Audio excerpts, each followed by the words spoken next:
朋友们，大家好！本期视频来和大家分享一下咱们这个电动车、摩托车线路维修这个8线钳子的这个选择啊。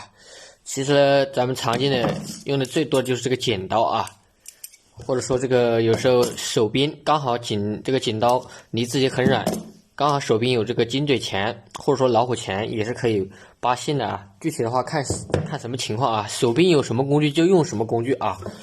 咱们常见的啊。咱们首先来说一下这个，你像这个控制器的霍尔和电机霍尔的这个线，这个线的话就非常细。首先咱们来看一下这个剪刀啊，剪刀其实拨的话是有技巧的，它主要有2种拨法，第一种就是像这种拨，对不对？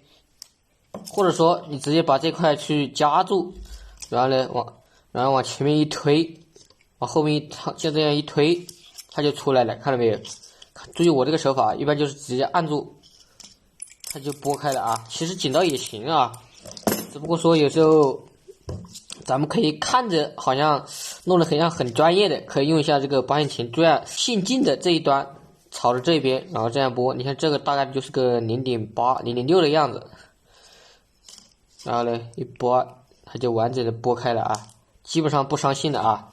这个是我上次买的一个青海湖的，上次我这个弄错了方向，我记得好像是一拨的话线给拨断了，方向我给弄反了啊。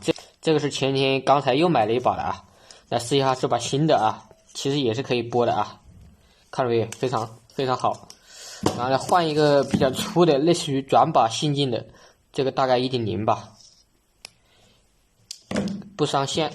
来看一下上次这个青海湖的。这个也是不伤线的啊，根本没有任何问题，一点都不伤线。其实和这个剪刀一样的啊，看看也是可以拨。然后呢，咱们换这个粗一点的线。首先是这个剪刀，这个是完全没有任何问题的啊。这个一般就是2.5，那就用这个2.6的，看到没有？再找一根线，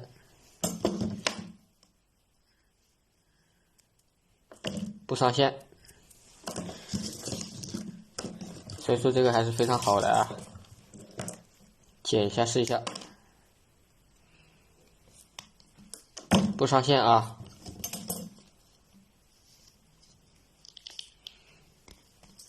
没什么问题啊，所以说这个还是非常值得大家选择买一下这个8线钳子啊。